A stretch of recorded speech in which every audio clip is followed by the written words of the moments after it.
Alors il y a beaucoup de gens autour de moi qui veulent se lancer dans le dropshipping, qui me demandent à chaque fois écoute Lucas, comment est-ce que je dois faire pour faire une étude de marché avant de pouvoir me lancer dans le dropshipping? Est-ce que je dois faire appel à un prestataire pour qu'il me fasse une étude de marché? Est-ce que je dois faire appel à une agence spécialisée pour faire une étude de marché vraiment efficace, très poussée avant de me lancer dans le dropshipping? Et en fait, j'aimerais bien juste vous dire à travers cette vidéo bien, que vous pouvez faire votre étude de marché tout seul de manière totalement gratuite et qu'aujourd'hui en 2018, bien, vous n'avez plus besoin bien, de faire appel à un prestataire externe si vous voulez vous lancer dans le dropshipping. Je veux dire, c'est un business où vous n'avez pas besoin de dépenser des milliers d'euros pour faire une étude de marché très poussée. Et vous allez voir qu'aujourd'hui, avec les outils qu'on a en ligne sur Internet, bien, c'est très facile de faire une étude de marché soi-même et on n'a plus vraiment besoin de faire appel donc à un prestataire externe pour qu'il réalise cette étude de marché pour nous. Plus de ça, si tu fais du dropshipping par exemple, bien c'est un business où tu vas pouvoir vraiment pivoter de manière très facile. Donc c'est-à-dire que si par exemple tu remarques que ta niche n'est pas une niche viable, bien tu vas pouvoir pivoter pour pouvoir bien te lancer dans une niche qui est semblable à la précédente, mais qui est quand même différente sur quelques points et dans laquelle tu vas pouvoir être beaucoup plus rentable que sur la précédente. Moi, c'est quelque chose que j'ai déjà fait avec des précédentes boutiques. Je me lançais dans une niche et en fait, je me rendais compte que cette niche-là n'était pas très rentable pour moi. Et donc, du coup, je pivotais et je me dirigeais dans une plus petite, donc dans une micro-niche qui touchait peut-être moins de gens mais qui était beaucoup plus rentable pour moi. Et donc c'est ce que tu peux faire justement avec un business comme le dropshipping par exemple. Aujourd'hui c'est génial parce que Internet ça va vraiment te permettre en fait de collecter des informations qui sont vraiment très précises et très pertinentes niveau qualité. En fait il y a 20 ans, en arrière, bien, on aurait dû payer vraiment beaucoup d'argent pour avoir ces mêmes informations de qualité. Donc aujourd'hui Internet c'est un outil hyper puissant pour réaliser ton étude de marché bien, de manière totalement gratuite. Et 20 ans en arrière, si on avait voulu avoir les mêmes informations, je peux vous garantir que ça aurait coûté vraiment très très cher. Donc ici je vais te lister un petit peu les différents points pour toi faire ton étude de marché de manière rapide et gratuite et efficace. Et en fait avant de te les citer, bien je vais donc déjà te dire qu'en fait le livre de Olivier Roland, donc tout le monde n'a pas eu la chance de rater ses études, m'a beaucoup inspiré dans la démarche à suivre pour pouvoir faire en fait ton étude de marché sur internet. Donc je me suis beaucoup inspiré des conseils qu'il donnait dans ce livre là pour réaliser son étude de marché sur internet. Et donc c'est grâce à ce bouquin là que j'ai réussi donc à faire des études de marché gratuites et totalement efficaces. Et donc c'est ici dans cette vidéo que je vais te dévoiler les différents points pour toi aussi bien, réaliser ton étude de marché. Alors premièrement, je l'ai déjà dit dans des précédentes vidéos, mais Amazon c'est un super moyen pour aller voir si une niche peut être rentable et si une niche peut être viable. Amazon c'est vraiment le site premier en termes de e-commerce. Et donc si par exemple tu te lances dans une niche,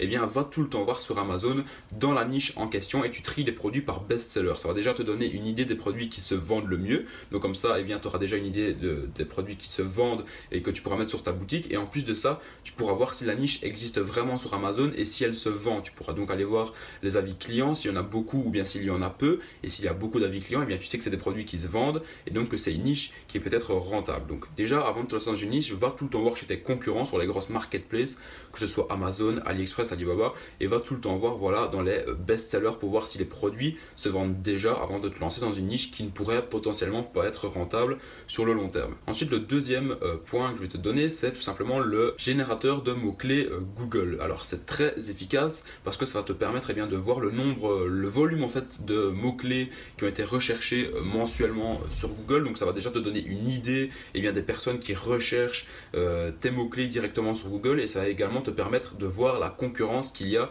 sur Google pour voir s'il y a bien, des concurrents à toi qui sont déjà placés en top position, pour voir un petit peu s'il y a de la concurrence ou bien si justement le marché est exploitable et que toi tu vas pouvoir aller te positionner en première place sur Google. Ensuite le troisième point, bien c'est tout simplement Google Trends. Donc à mon avis tu es déjà familier avec ça, et bien si tu ne connais pas, donc je te mets tous les liens dans la description. Donc Google Trends, ça te permet en fait de vérifier, de voir l'évolution de certains mots-clés donc sur internet. Par exemple tu vas marquer Endspinner, donc tu vas voir que Endspinner voilà, en 2012-2013 tu avais très peu de demandes, que la courbe était assez plate, et puis par exemple qu'en 2016 bien, tu vas voir la courbe qui a littéralement explosé parce qu'elle avait plusieurs milliers bien, de personnes qui recherchaient ce mot-clé là sur Google. Donc ça te permet un petit peu de voir quels sont les objets de tendance du moment. Si par exemple tu veux te lancer dans une niche tendance, il y a beaucoup de gens qui se lancent voilà, dans les objets de tendance du moment, qui se font beaucoup d'argent sur les tendances actuelles, et donc ça peut être un très bon moyen pour voir si ton produit voilà, est en vogue sur internet ou bien si justement le nombre de recherches par rapport à ton produit ou à ta niche sont en baisse. Alors le quatrième point, donc c'est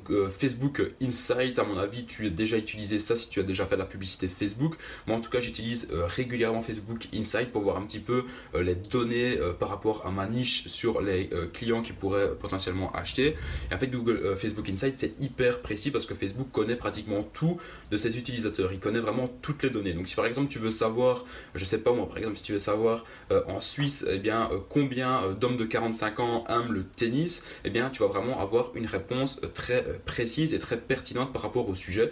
Donc tu vas voir si il y a beaucoup de gens qui sont intéressés par exemple en Suisse par acheter des raquettes de tennis, qui aiment le tennis, etc. Tu pourras également voir s'il y a beaucoup de gens qui sont intéressés par cette niche là. Donc ça te donnera également une idée du nombre de personnes qui peuvent être intéressées par ta niche dans un pays donné. Ensuite, cinquièmement, eh bien c'est tout simplement le moteur de recherche Facebook.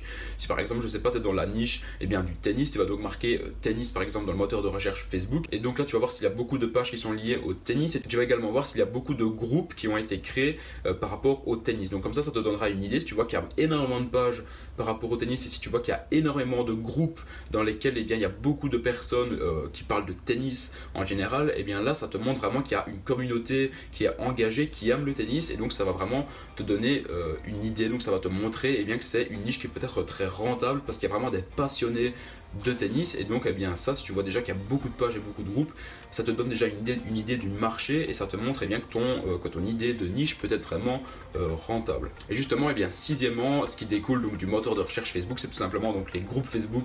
Comme je viens de t'en parler, si tu vois qu'il y a des groupes Facebook qui sont dans ta niche, surtout n'hésite pas à demander de les intégrer pour un petit peu voir ce qui se passe dans ce groupe, pour voir s'il y a déjà eu des publicités par rapport à des boutiques e-commerce qui ont été faites. C'est ce qui arrive généralement. Et donc va toujours voir dans les groupes Facebook qui sont dans ta niche, voir un petit peu comment ça se passe, un petit peu les questions des utilisateurs, un petit peu voir s'ils ont des problèmes en général, et voir si justement toi tu ne pourrais pas venir apporter un produit qui va résoudre leurs problèmes. Par exemple, s'il y a des gens qui ont du mal à faire le revers en tennis, eh bien tu pourrais essayer de trouver un produit par exemple sur AliExpress qui va entraîner les joueurs à réaliser le revers de manière autonome. Je sais pas, mais en tout cas un truc dans cette optique là. Donc tu comprends plus ou moins le truc quoi. Essayer de toujours un petit peu voir ce que recherchent les utilisateurs, un petit peu voir leurs attentes, et donc c'est en intégrant les groupes Facebook tu vas un petit peu te rendre compte du marché, des problèmes du marché, des problèmes de ta niche, et c'est à partir de là que tu vas pouvoir vraiment créer ta boutique e-commerce et te rendre compte qu'elle est viable par rapport à l'étude de marché que tu auras fait au préalable. J'espère que cette petite vidéo t'aura plu, j'espère que cette vidéo répondra aux nombreuses questions que j'ai reçues récemment sur justement encore comment choisir une niche, comment faire une étude de marché, etc. J'espère que ça vous aura bien aidé. Si ça vous a aidé, n'hésitez pas comme d'habitude à me laisser un pouce bleu. Si tu as des questions, ça se passe en commentaire, j'y réponds bien sûr comme d'habitude. Et moi je te dis merci d'avoir regardé cette vidéo. Salut à tous.